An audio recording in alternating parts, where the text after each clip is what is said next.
വിദ്വേഷ പ്രസംഗത്തിൽ SNDP യോഗം ജനറൽ സെക്രട്ടറി വെള്ളാപ്പള്ളി നടേശനെതിരെ മുസ്ലിം ലീഗും സമസ്തയും വർഗീയ ഭ്രാന്തുകളെ സമൂഹം ചെങ്ങലക്കിടണമെന്നും മുസ്ലിം ജനസംഖ്യ ഭൂരിപക്ഷമായാൽ എന്താണ് കുഴപ്പം എന്നുമാണ് SYS സംസ്ഥാന സെക്രട്ടറി സത്താർ പന്തല്ലൂരിന്റെ പ്രതികരണം. വെള്ളാപ്പള്ളിക്കെതിരെ എന്തുകൊണ്ട് കേസെടുക്കുന്നില്ല എന്നാണ് മുസ്ലിം ലീഗിന്റെ ചോദ്യം. ഇവിടെ ജനസംഖ്യാനുപാതികമായിട്ടാണ് തെരഞ്ഞെടുപ്പ് കമ്മീഷന്റെ മണ്ഡലങ്ങളൊക്കെ പുനർനിർണ്ണയം ചെയ്യുന്നത്. അതൊക്കെ അറിയാവുന്ന ആൾ തന്നെയാണ് വെള്ളാപ്പള്ളി. ഇതിന് ഇതുപോലെയുള്ള തരംതാണ സ്റ്റേറ്റ്മെന്റ് അതേപോലെ അതിനകത്ത് ആ സ്റ്റേറ്റ്മെന്റിനൊക്കെ അത്ര നമ്മൾ വില കൊടുക്കുന്നുള്ളൂ. മതന്യൂനപക്ഷങ്ങളെ അരികവൽക്കരിക്കാൻ നടത്തിക്കൊണ്ടിരിക്കുന്ന ഒരു സ്റ്റേറ്റ്മെന്റ് ആയിട്ട് ഞങ്ങൾ ഇതിനെ കാണുന്നുള്ളൂ. ഇതൊന്നും മറുപടി അറിയിക്കുന്നില്ല. അദ്ദേഹത്തിന്റെ പേരിൽ കേസ് എടുക്കണം. ഇവിടുത്തെ മതേതരത്വത്തെ കരിവാരിത്തേക്കാൻ ഇറങ്ങി പുറപ്പെട്ടിരിക്കുന്ന ഒരാളായിട്ടാണ്. അതാണ് ഇതുമായി ബന്ധപ്പെട്ട്. ഇതൊന്നും ഒരിക്കലും അർഹിക്കുന്നേ ഇല്ല. അതിനിടെ വിവാദങ്ങൾക്കിടെ വെള്ളാപ്പള്ളി നടേശനെ പുകഴ്ത്തി മന്ത്രി VN വാസവൻ രംഗത്തെത്തി.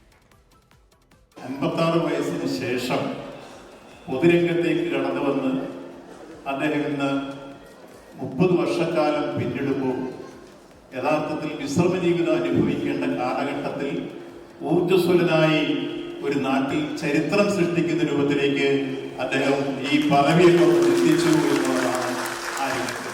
ഒരുപക്ഷെ അദ്ദേഹത്തിന്റെ ചുമതലയേക്കുന്ന കാലഘട്ടത്തിൽ കുത്തഴിഞ്ഞൊരു പുസ്തകം പോലെ കിടന്നിരുന്ന SNDP യോഗത്തെ നന്നായി കുത്തിക്കെട്ടി ഒരു പുസ്തകമാക്കി രൂപാന്തരപ്പെടുത്തി അടുക്കും ചിട്ടയുമുള്ളൊരു സംഘടനയാക്കി മാറ്റി SNDP യോഗം ഒരു ശക്തിയായി വളർത്തിക്കൊണ്ടുവരുന്ന രംഗത്ത് നേതൃത്വപരമായ പങ്ക് വഹിച്ചതാരെന്ന് ചോദിച്ചാൽ അത് ശ്രീ വെള്ളാപ്പള്ളി നടേശൻ തന്നെയാണ് എന്നല്ല. അതേസമയം കാന്തപുരത്തെ അവഹേളിക്കാനുള്ള ചിലരുടെ ശ്രമങ്ങൾ മതസൗഹാർദ്ദത്തിന് നേരെയുള്ള വെല്ലുവിളിയാണെന്ന് ശ്രീനാരായണ ധർമ്മവേദി ചെയർമാൻ ഗോകുലം ഗോപാലൻ പ്രതികരിച്ചു.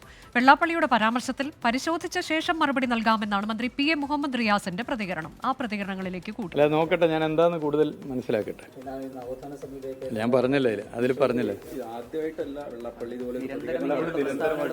അല്ല നോക്കാം, ഞാനത് മൊത്തത്തിൽ നോക്കട്ടെ. മൊത്തത്തിൽ എന്താണ്, എന്തായാലും പൊതുവെ നാടാകെ ഒന്നിച്ചു നിൽക്കണം. മതസാഹോദര്യവും ജനങ്ങളുടെ ഐക്യവും പരമപ്രധാനമാണ്. അതാണ് സർക്കാരിന്റെ ലക്ഷ്യവും. മറ്റു കാര്യങ്ങൾ എന്താണെന്നുള്ളത് നോക്കിയിട്ട് പറയാം. ഉദാര സമീപനം സ്വീകരിക്കുന്നു എന്നുള്ളതാണ് വേറൊരു വിമർശനം. അല്ല, അത് ഇടതുപക്ഷ ജനാധിപത്യ മുന്നണിയും സർക്കാരും ഇത്തരം വിഷയങ്ങളിൽ എടുക്കുന്ന സമീപനം എന്താണെന്നൊക്കെ നാട്ടിലെ ജനങ്ങൾക്ക് അറിയാം.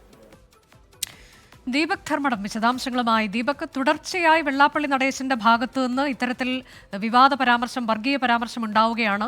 മലപ്പുറം പരാമർശം, അതിന് പിന്നാലെ ഇന്നലെ കോട്ടയത്ത് വെച്ചാണ് അദ്ദേഹം അങ്ങേയറ്റം മോശമായ പരാമർശം നടത്തിയത്. സ്ത്രീകൾക്കെതിരെയൊക്കെയുള്ള പരാമർശങ്ങൾ എല്ലാം ഉണ്ടായിരുന്നു, കാന്തപുരത്തിനെതിരെ ഉണ്ടായിരുന്നു. അങ്ങനെ തുടർച്ചയായി അദ്ദേഹം ഈ തരത്തിൽ പരാമർശം നടത്തുമ്പോൾ ഒരു ഭാഗത്ത് മന്ത്രിയുടെ ഒക്കെ പുകഴ്ത്തൽ അദ്ദേഹം ഉൾക്കൊള്ളുകയാണ് എന്ന് മനസ്സിലാക്കണം. കാരണം എന്തുകൊണ്ടാണ് നടപടിയില്ലാത്തത്, എന്തുകൊണ്ടാണ് കേസെടുക്കാത്തത് എന്നൊക്കെ ചോദ്യം ഉയരുന്ന സമയത്ത് പുകഴ്ത്തുകയാണ് മന്ത്രി. സർക്കാർ ഇതിനു മുൻപും പൊന്നാട അണിയിച്ചൊക്കെ ആദരിച്ചത് നമ്മൾ കണ്ടതാണ്.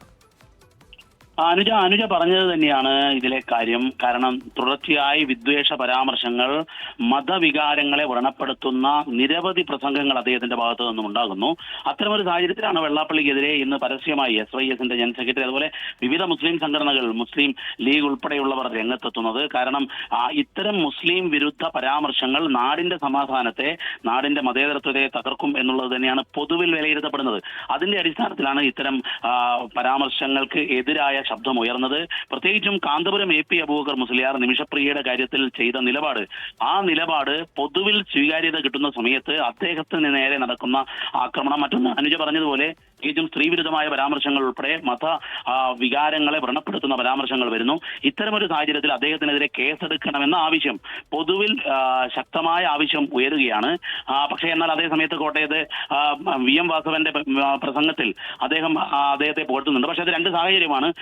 ഒന്ന് SNDPയുടെ പരിപാടിയിലാണ്, സ്വാഭാവികമായിട്ടും അതിന്റെ സംഘാടന കാര്യങ്ങളെ കുറിച്ചായിരിക്കും പരാമർശം. പക്ഷേ എന്നായിരുന്നാലും പൊതുസമൂഹത്തിന് അത് നൽകുന്ന സന്ദേശം ഇത്തരത്തിൽ കേസെടുക്കാൻ തയ്യാറാകുന്നില്ല എന്ന വലിയ രീതിയിലുള്ള പ്രചരണം നടക്കുന്നതിനിടയിൽ സർക്കാർ എൻഡോസ് ചെയ്യുന്നു എന്ന തോന്നൽ ഉണ്ടാക്കാൻ ഈ പ്രസംഗം ഉപകരിക്കും. ഇന്ന് ഇപ്പോൾ ഗോകുലം ഗോപാലൻ ധർമ്മവേദി ചെയർമാൻ വളരെ കൃത്യമായി തന്നെ കാന്തപുരത്തെ പിന്തുണച്ച് രംഗത്തെത്തി. കാരണം കാന്തപുരത്തെ കടന്നാക്രമിച്ചായിരുന്നു വെള്ളാപ്പള്ളിയുടെ പ്രസംഗം.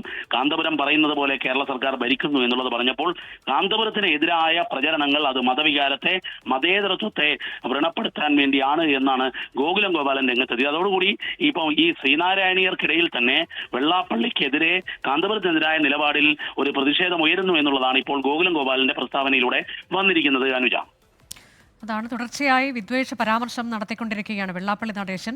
അതിൽ ഒരു ഭാഗത്ത് വലിയ പ്രതിഷേധമുയരുമ്പോഴാണ് സർക്കാരിൻ്റെ ഭാഗത്തു നിന്ന് SNDP യോഗം ജനറൽ സെക്രട്ടറി ആയതിൻ്റെ 30ാം വാർഷിക ആഘോഷവേളയിൽ മന്ത്രിയൊക്കെ അദ്ദേഹത്തെ പുകഴ്ത്തിക്കൊണ്ട് രംഗത്തെത്തുന്നത് എന്നത് ശ്രദ്ധേയമാണ്.